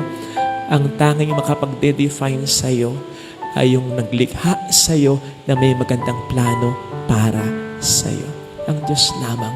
Kaya nga sabi rin sa Ebanghelyo, deny yourself, na po pwede nating pakahulugan sa Kahit yung personal na pagtingin mo sa sarili mo, lalo pa kung disoriented ito, kalimutan mo yan. Ang mahalaga, maniwala ka. Mahal ka ng Diyos. Ano man ay yung mga pangit na nangyayari, may mangyayari pa rin mabuti. May magandang plano ang Diyos para sa iyo. Nag-iisa ka, you are unique. God loves you. God will save you. Just hold on. He will lead you safely in your life's journey. Kung yung masama, gagantihan mo ng masama, hindi mawawala yung masama. Pero kung yung masama, gagantihan mo ng mabuti, may tsansa na mawala yung masama.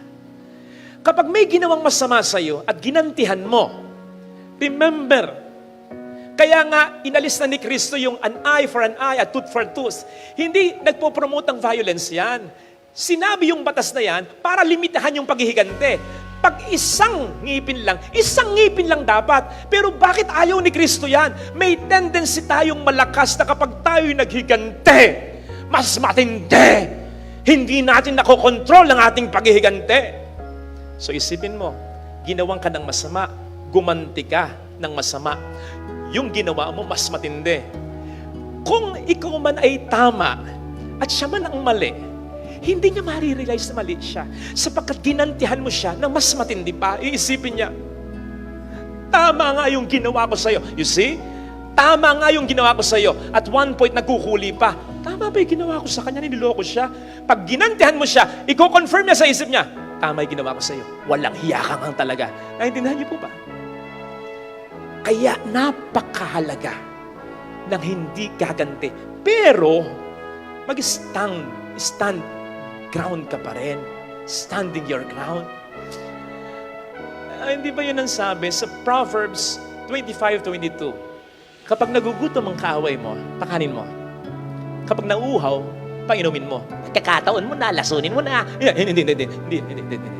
Hindi yun ang sinasabi sa Proverbs 25:22.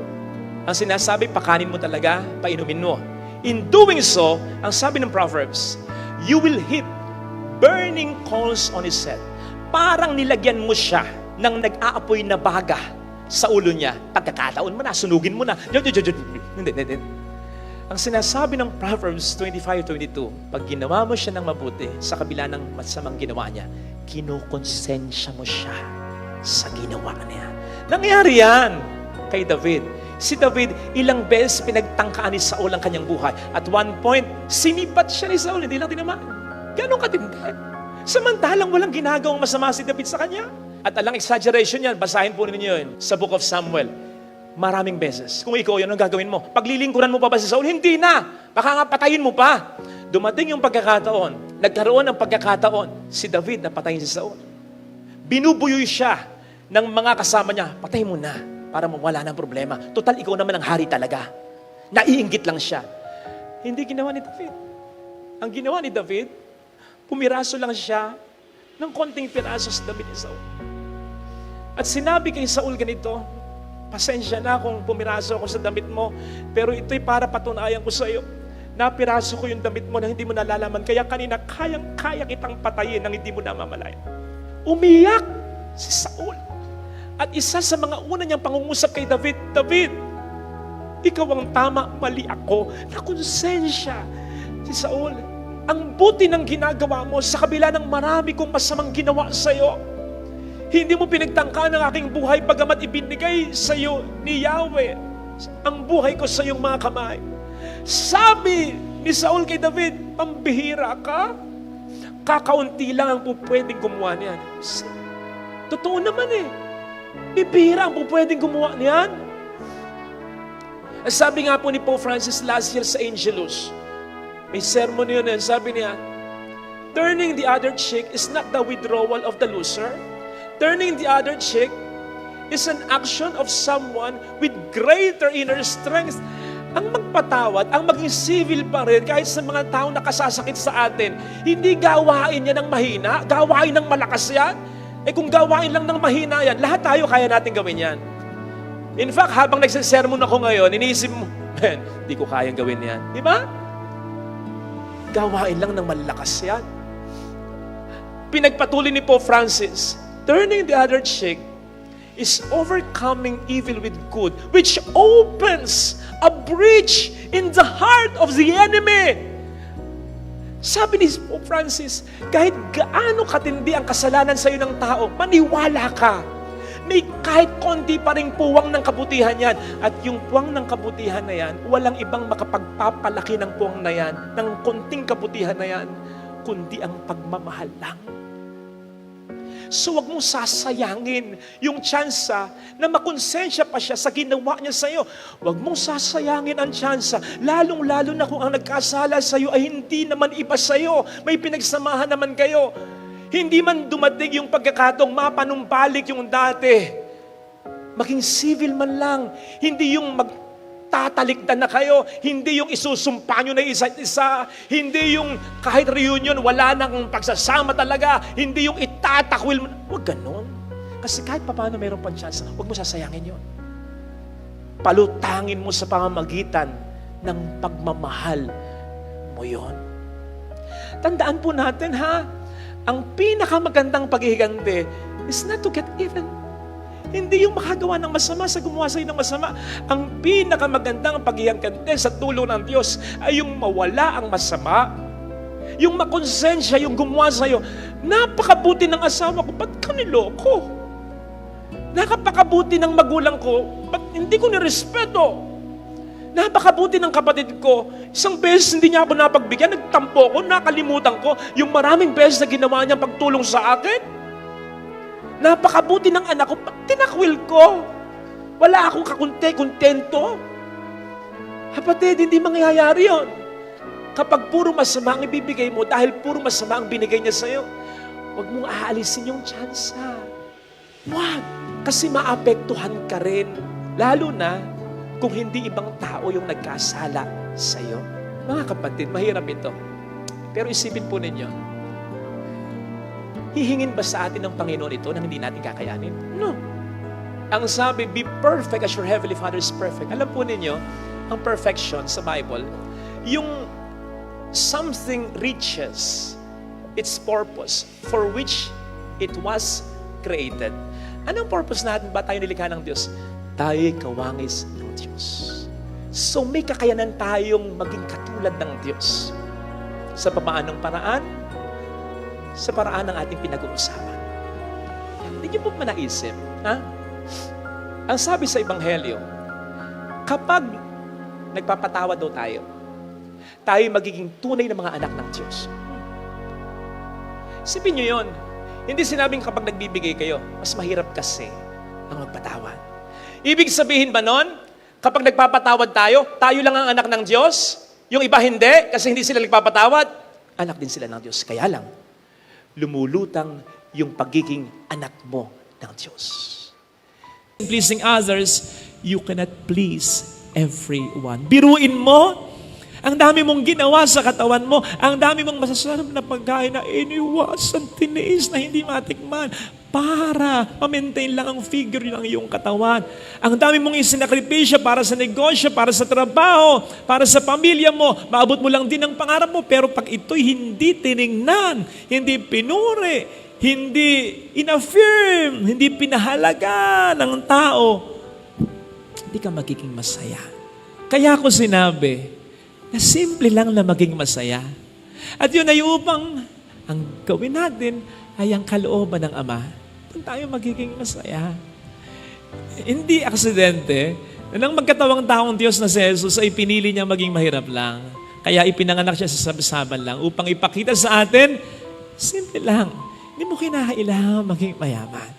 Hindi mo kinakailangan maging napakatalino. Hindi mo kinakailangan maging napakamakapangyarihan upang ikaw ay maging masaya. Magpakatao ka lang, magpakabuti ka. Gawin mo ang kalooban ng lumikha sa iyo at magiging masaya ka ng totoo. Yes, kung minsan mahirap gawin ang kalooban ng Diyos, mahirap magpakabuti. But come to think of it, we are made for this. We are made that way. Nilikha tayo ng Diyos na mabuti. Kaya dapat maging simple lang ang maging pagpapakabuti. Pagpapakatao, ginagawa lang talaga natin komplikado. Nilikha tayong kalugod-lugod ng Diyos. Pero anong ginawa ng tao? Ginawa natin komplikado. Ang sabi naman ng Diyos, malinaw na malinaw, pwede mong kainin ng lahat, wag lang yung bunga niyan. Abang ginawang komplikado ng tao. Bakit lahat pwede kainin? Ito hindi. Ay, hindi pwede. Dapat kainin ko rin yan. Dapat matikman ko rin yan. O di ba? Simple lang naman. Mahalin mo ang asawa mo, maging faithful ka. Hindi naman siya mapagmahal sa akin. Ganito siya, ganun siya. Maging marespeto ka, igalang mo ang iyong ama at ina. Kapatid mo, wag mo ituring na iba. Napakasimple niyan. Ang dami-dami nating ginagawang dahilan upang makatungtong tayo sa kasalanan. Ginagawa din naman ng iba. Pwede na yan. Hindi na kasalanan na yan. Kaya sa halip na ma-maintain natin na tayo'y malinis, na tayo ay mabuti, na tayo ay masaya, sinisira, binababoy, at pinarurumi tayo ng pagkakasala. Kapatid, again, simple lang, upang tayo maging masaya. Gawin natin ang kalooban ng Ama. Maging mabuti lang, magiging masaya ka. Di ba sinasabi natin, kasabihan yung, walang taong mapagbigay ang namatay ng dilat ang matao. Mahirap. Kasi pinagpapala ng Diyos sa mga taong mapagbigay. Totoo yan. Pero pwede na natin sabihin, walang taong mabait ang namatay ng mapait. I mean, malungkot. May pagsisisi. May galit, may inggit. Walang ganong mabait na namatay. Lahat ng mabait nabubuhay at masayang namamatay. So yun sana ang hilingin nating biyaya sa banal na pagdiriwang na ito. Pamiting gawing komplikado ang buhay. Maging mabait ako at magiging masaya ako. Di ba, ganun din naman ang prayer natin para sa kapwa natin, lalo na para sa mga taong sa atin ay mahalaga. Kapag tapos ng communion at nagbe-bless ako, di ba, nag-ahawak-hawak pa kayo ng kamay, lalong-lalo na mga mag-asawa, magkakapatid, mag-ina, mag-ama, sigurado ko, hindi naman kayo nagdarasal na, sana manatiling kwapo at maganda itong asawa ko. Sana maging kilala, balang araw itong anak ko. Sana yumaman ito. Hindi. Sigurado ko kung nagdarasal man kayo, kapag birthday ninyo, kapag bagong taon, kapag Pasko, kung nagdarasal kayo ng material na bagay, lalo na pag nagsisimba kayo, sigurado ko, ang unang-una, o kung hindi man nauna, ay pilit na inihahabol ninyo, Lord, pero sana higit sa lahat, maging maayos ang pamilya ko. Ibig sabihin, maging faithful yung asawa ko lagi sa akin. Ibig sabihin, maging masunod rin yung mga anak ko, marespeto sa akin. Ibig sabihin, magmahalan ang mga anak ko. Ibig sabihin, maging okay kami ng nanay ko, ng tatay ko, ang mga magulang ko, magmahalan ng totoo, maging okay kami ng kapatid ko. O diba? Yun yung pinagdarasal ninyo. Ang maging mabuting tao, ang mahal niyo. Ngayon, di man maging mabuti yung asawa, sorry. Di man maging mabuti yung isang miyembro ng pamilya, sorry to hear that, sorry to know that. Pero ikaw manatili kang mabuti. Huwag mong gagantihan ng masama. I mean, hindi niya iniaasikaso ang mga anak mo, pati ikaw gano'n na rin. I mean, nagmamataas siya, na kapatid mo, pati ikaw magmamataas na rin. Mabawasan man ang pamilya dahil sa pagiging masama niya, dahil sa pagiging hindi mabuti niya, hindi man maiwasan yon, manatili na lamang na intact yung natitira at mananatiling intact yung natitira kung magpapakabuti ka at yung iba. Sabi ng Diyos patungkol sa ating Panginoong Jesus, lubos kitang kinalulugdan. Ang ibig sabihin, ang kanyang kinalulugdan, gusto niyang nakikita. So, ibig sabihin, walang moments sa buhay ni Jesus na hindi siya tinitingnan ng tatay ng Diyos Ama. Ganon din ang ginamit para kay Elizabeth at Zacarias, kapwa sila kalugod-lugod sa Diyos. Ganon din ang ginamit na description kay Mama Mary. Siya'y kalugod-lugod sa Diyos. Ibig sabihin, lagi silang tinitingnan ng Diyos. Kasi sa kabila ng mga pangit na nangyayari sa buhay nila, sa kabila ng mga pangit na sinabi tungkol sa kanila o ginawa sa kanila, nanatili silang nagmamahal sa Kanya at sa isa't isa. Kaya naman na-bless sila. Kasi hindi po pwedeng nagpapakabuti ka, merong moments sa buhay mo na hindi ka titigan ng Diyos. Wala. Sa Bible ang sinasabing God turns away His face from the proud men, yung mga taong gumagawa ng kasalanan, yung mga taong mayabang, yun, inaalis niya yung tingin niya. Pero sa taong nagpapakabuting asawa ka, magulang, kapatid, lahat ng nangyayari sa iyo, alam ng Diyos. Kaya hindi pwedeng hindi kanya tulungan kung kinakailangan mo man ng tulong niya. Ito sana mga kapatid ang ating pagdasal sa ating banal na misa upang tunay nga tayong maging masaya. Kamakailan ay meron akong nakausap. Sabi niya, Father, naiinggit ako sa iba. Bless sila. Ako itong madalas na nagdarasal, nagsisimba. Sabi ko sa kanya, una, huwag mo silang huhusgahan na hindi nagdarasal at nagsisimba. Huwag mong isiping mas mabuti ka kaysa sa kanila kasi yun ay pagkakasala. Pangalawa, hindi mo alam ang pagdaraanan pa nila. Ikatlo, ano ba yung blessing na tinutukoy mong nararanasan ng mga taong ito? Yung pera nila, yung kasikatan nila, yung kapangyarihan nila? Yun talaga? Ang blessings ay yun lang ba? Tandaan po ninyo, kahit ang pera, pwedeng hindi blessing. Bakit? Kung ang pera, hindi lang pera, pwedeng kasikatan, pwedeng yung very close na pamilya, pwedeng gamitin ng demonyo ang mga blessings na ito upang makalimutan mo ang Diyos at isipin mo, yun na lang talaga ang blessing na gusto niyang maranasan mo. Tandaan natin yun. Hindi porke mayaman ang tao, hindi porke walang problema yung tao, blessed na siya.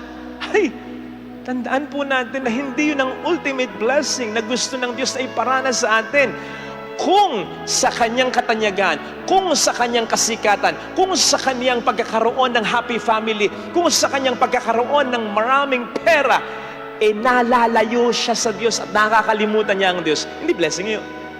Ginagamit ng demonyo yung mga blessing na yon upang makalimutan ng tao ang ultimate blessing, God who is the source of all blessing.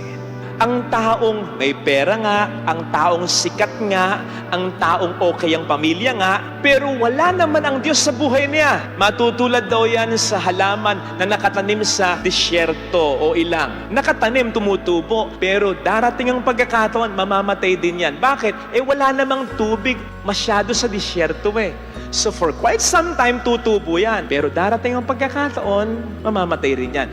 Ang tao, pagamat kipit sa pera, hindi okay ang pamilya, may problema, may sakit pa, pero nasa sa buhay niya ang Diyos na totoong biyaya. Ito naman daw ay matutulad sa isang halaman o puno na nakatanim sa may batis, sagana sa tubig. So hindi natatakot na magtag-init o kaya'y maging tagtuyot sapagkat naroroon ang bukhal ng kaligayahan na nakatatagpuan sa Diyos lamang. Inasmuch as ano man yung mga blessings na yan sa buhay, material blessings, darating ang pagkakataon na mawawala yan. Ano yung darating na pagkakataon ngayon? Yung ating kamatayan. Sino bang pinaka-ating aasahan sa kamatayan? Lalo pat bago yung kamatayan yan, wala ka ng pag-asa kundi ang Panginoon lamang. Wala nang nandyan para sa iyo kundi ang Panginoon lamang. Wala nang saysay kahit ang pera mo kundi ang Panginoon lamang. Doon mo makikita ang Diyos talaga ang pinaka-mahalaga. Kaya sana, ngayon pa lang, yan ay ating madama. At mangyayari yan kung magiging faithful tayo sa pagtupad ng mga kondisyon ng blessings sa atin ng Panginoon. Na-overheard ko lang, may isang nagbiro sa isang tao na para bang nag-e-expect na tuparin niya yung ipinangako niya. Sabi nung narinig ko, ikaw na nga itong pinangakuan, gusto mo pa, tuparin ko? Sobra ka na. Meron pa ng gano'ng katwiran. Nangako na nga ako sa'yo, gusto mo pa, tuparin ko? Sobra na to. Ay, mga kapatid, sa Diyos, para sa Kanya, hindi mahirap ang mangako. At lalong sa Diyos, para sa Kanya, hindi rin mahirap ang tuparin ang pangako niya. Medyo nade-delay lang, medyo nagiging mahirap lang kung hindi tayo tumutupad sa mga kondisyon niya. Kaya sana, mga kapatid, bago tayo humingi ng mga biyaya at kung naghihintay na rin tayo ng mga biyaya, huwag tayong magwala ng pag-asa basta sa paghihintay natin ng biyaya. ito yung maging dahilan upang tayo mas mapalapit sa Kanya na pinakamahalagang biyaya. Ito sanang hiling nating biyaya sa banal na misa.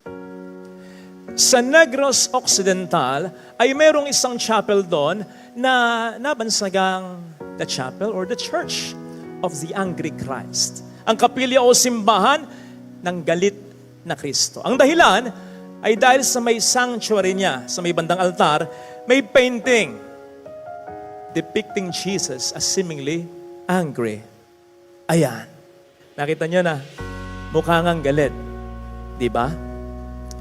Para bang kapag magdarasal ka dyan, ang una mong sasabihin kay Lord, Lord, gusto ko lang namang magdasal, ba't ka nagagalit?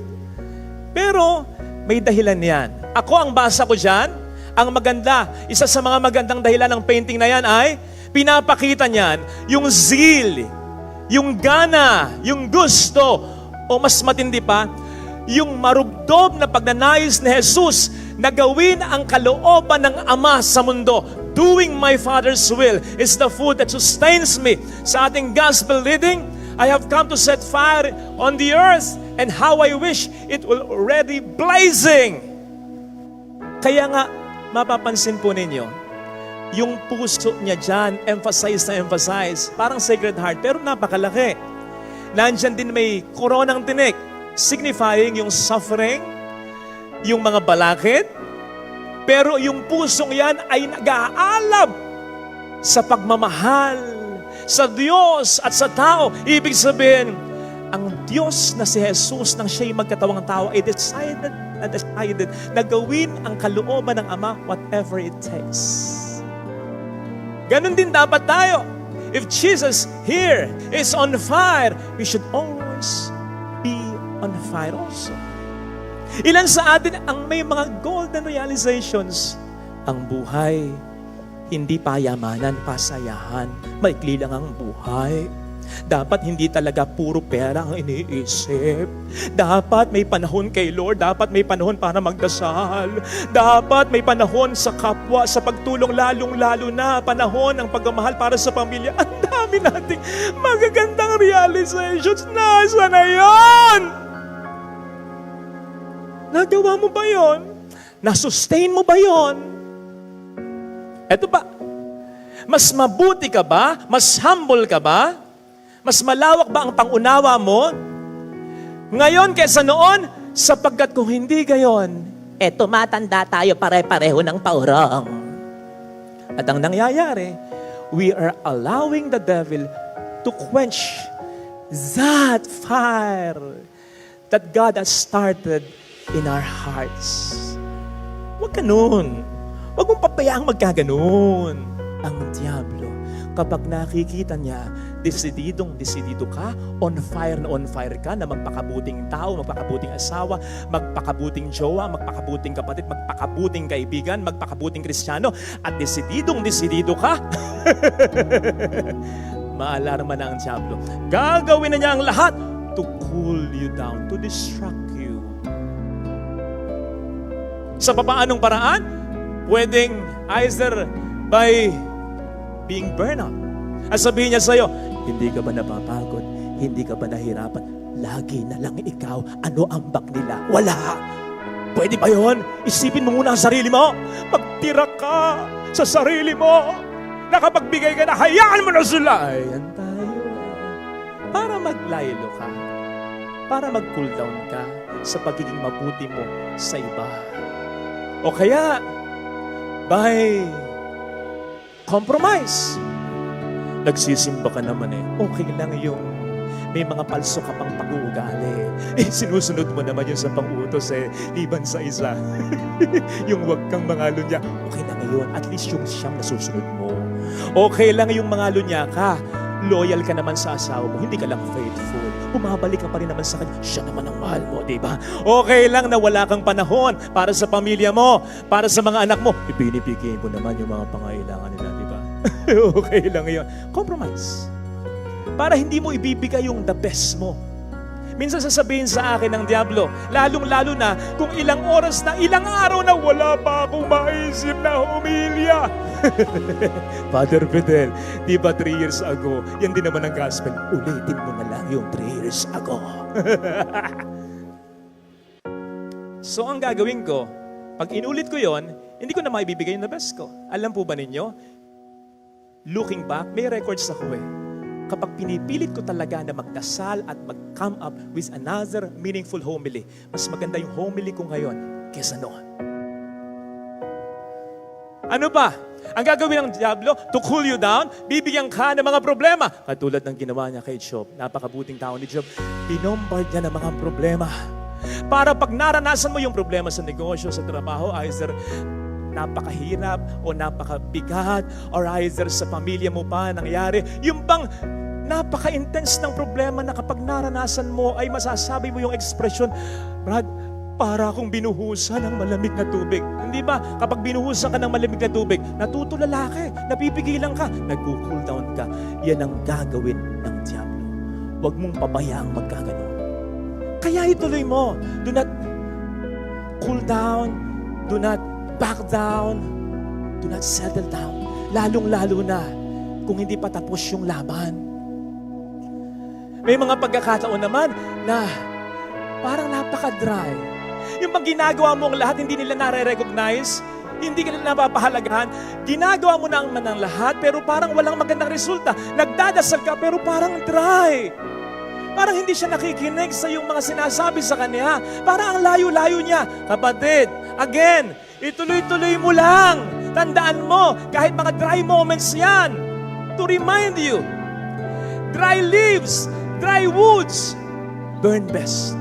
Kapag tuyo ang dahon, kapag tuyo ang kahoy, mas lalong mag-aapoy. Kapatid, kahit mga pagsubok na yan ay nararamdaman mo, ituloy mo yung pagiging desidido mong magpakabuting tao. And I assure you, wala nang makapapigil pa dito kahit ang demonyo.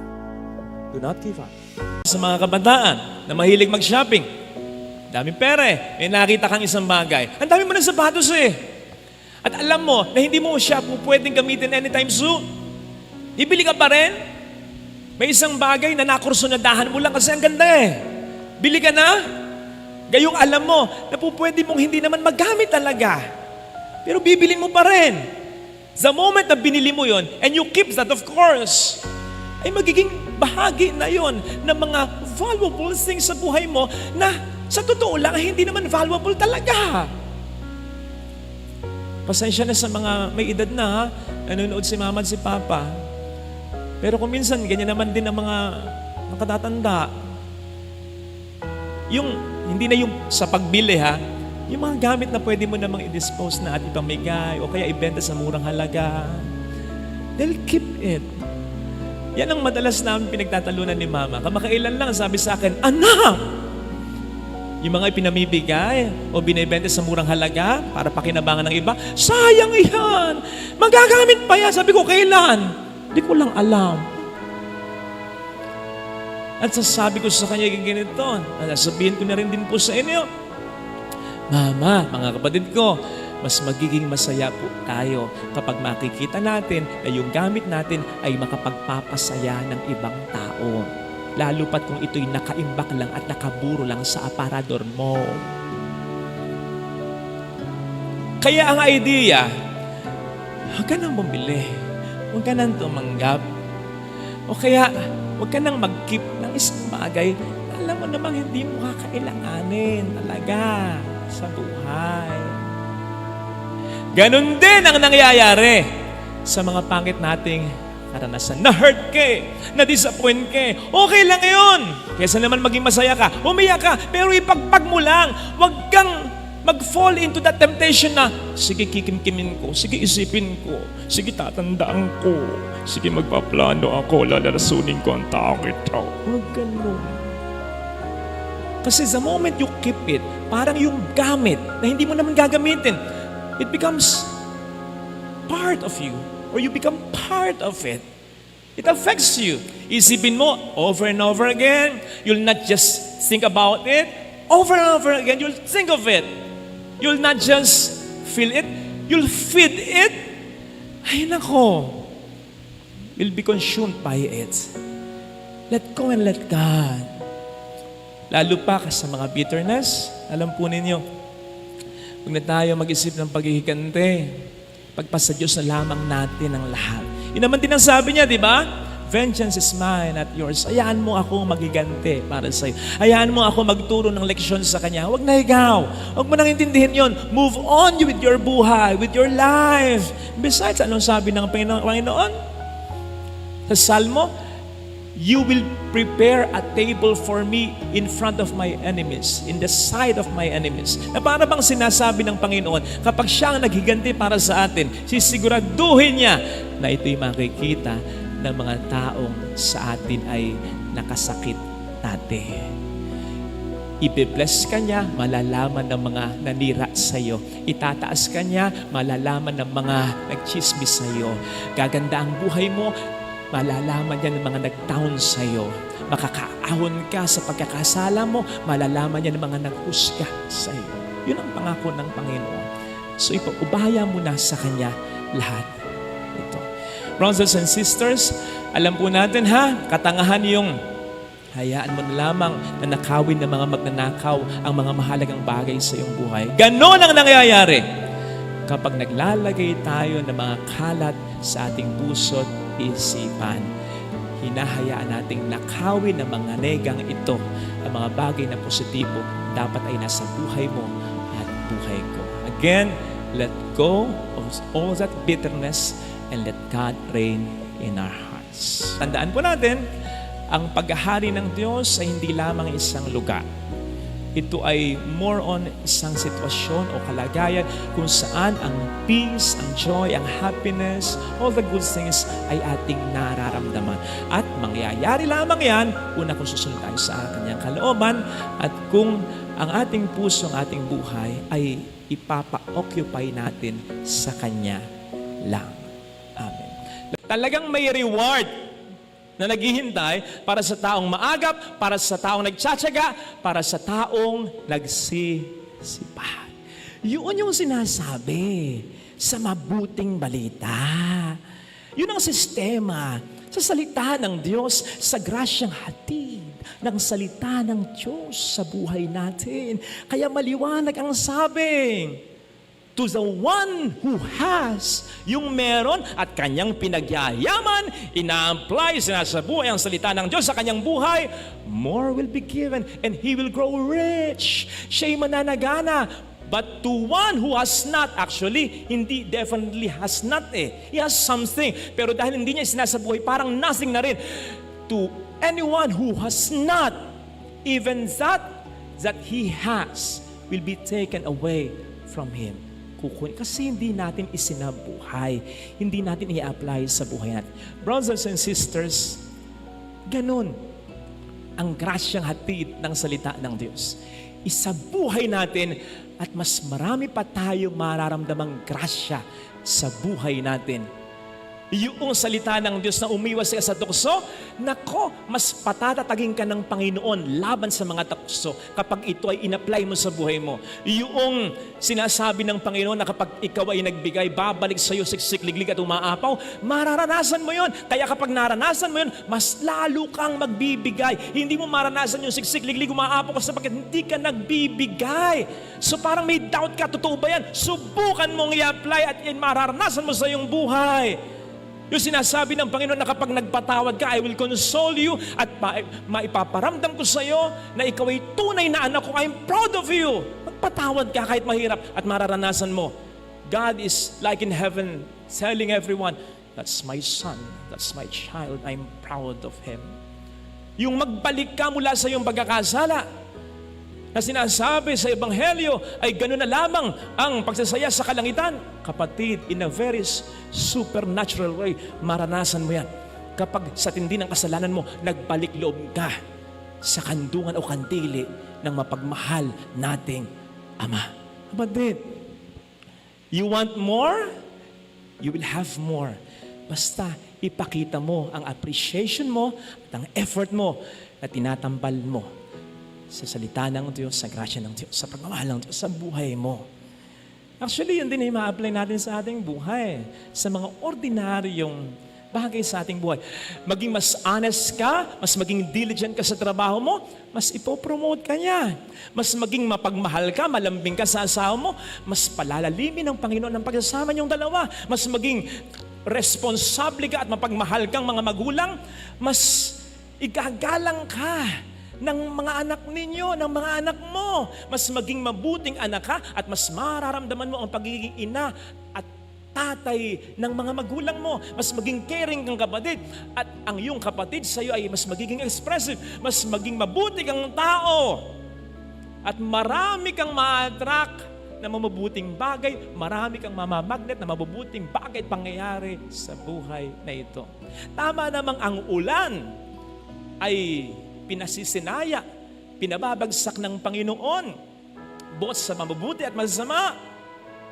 Ang araw ay pinasisikan niya bukod sa mabuti at masama. Pero hindi po pwedeng mas makinabang yung masama. Mas makikinabang pa rin yung gumagawa ng mabuti. Sapagkat siya na mayroon at pinagyayaman niya, mas marami pa ang ibibigay niya. Romans 10:11, hindi mapapahiya kailanman ang sa Diyos ay sumasampalataya. Kaya pwede ba, huwag mong karakarakang tutuldukan o lalagyan ng period anumang pangit na yugto sa buhay mo kung sa totoo lang ay kama lang ang inilagay ng Diyos dito sapagkat dudugtungan pa niya ng magandang storya ang buhay mo. Keep on trusting, keep on believing. Good things are still coming. Baka sineset up ka ng Panginoon sa isang matinding milagro na kapag binigay niya sa'yo, mas pupurihin mo siya at mas pupurihin siya ng tao dahil sa'yo.